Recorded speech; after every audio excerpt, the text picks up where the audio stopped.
Personat e verbër apo ata që kanë të humbur më shumë se 98% të shikimin kanë mundësi ligjore që të marrin shtesa mujore në vlerë prej 7.000 denarësh. Këto mjete atyre ju takojnë edhe nëse janë shfrytëzues të ndihmës sociale apo mjete shtesë për përkujdesje të uaj.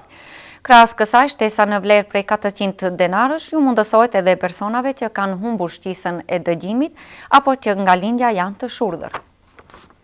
Ligji për mobilitet, i cili u mundson personave të verbër apo me dëmtime të rënda në shikim, si dhe personave me invaliditet, shtesa mujore në vlerë prej 7.000 denarësh, tashmë 2 vite është në fuqi, por shumë persona që i përkasin kësaj kategorie e që nuk frekuentojnë asnjërin nga shoqatat që merren me mbrojtjen e të drejtave të tyre, nuk e di një gjë të tillë. Ndërkaq, me ndryshimet e fundit të ligjit në fjalë, shtesa në vlerë prej 4.000 denarëve ju mundsohen edhe personave që kanë humbur shqisat e dëgjimit apo që nga lindja janë të shurdhër. Drejtoresha e Institutit Qendra Ndërkomunale për Punë dhe Politikë Sociale, Maria Aleksova, njofton se të gjitha ata persona që hynë në kategoritë e lartë përmendura kanë mundësi që ta aplikojnë dhe të shfrytëzojnë këto shtesa që ua garanton ligji. Shtesat në fjalë tashmë i shfrytëzojnë pjesa më e madhe e personave që hynë në kategoritë e lartë përmendura, ndërsa ata që nuk kanë arritur të njoftohen në kohë, mjafton të paraqiten në Qendrën për Punë Sociale dhe t'ju jepen sqarime rreth procedurave që duhet t'i bëjnë për të filluar t'i marrin këto shtesa, njofton Aleksova. Nga shoqata e të verbërve dhe personave me shikim të dëmtuar në Gostivar njoftojnë se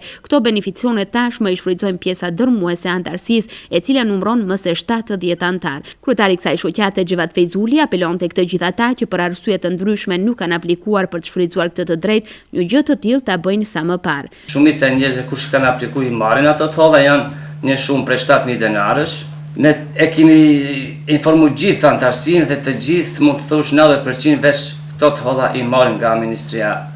Trut dhe Punë Sociale. Për ndryshe, shtesat në fjalë ligjërisht ju takojnë personave që kanë humbur më shumë se 98% të shikimit, atyre që kanë 100% pengesa fizike në lëvizshmëri ku bëjnë pjesë ekstremitetet e poshtme dhe ato të lartat, dhe ata që kanë humbur dëgjimin dhe komunikojnë nëpërmjet të gjuhës së shenjave. Personat në fjalë që ta realizojnë këtë të drejtë duhet që të shtrojnë kërkesë në Qendrën për Punë Sociale dhe në kuadër të dokumentacionit duhet të kenë vërtetim adekuat mjekësor, fotokopje të letrës së njoftimit dhe kopje të llogarisë tyre bankare. Pasi që parashtrohet kërkesa, procedura kalon te komisioni i cili do të verifikojë faktet e prezantuara dhe do të jep pëlqimin për një gjë të tillë. Me këtë rast më rëndësi është për të potencuar se mjetet në vlerë prej 7.000 denarësh ju takojnë personave të verbër dhe atyre invalid për çdo muaj edhe krahas të ardhurave të tjera mujore, qofshin ato ndihma sociale apo mjete shtesë për përkujdesje të huaj.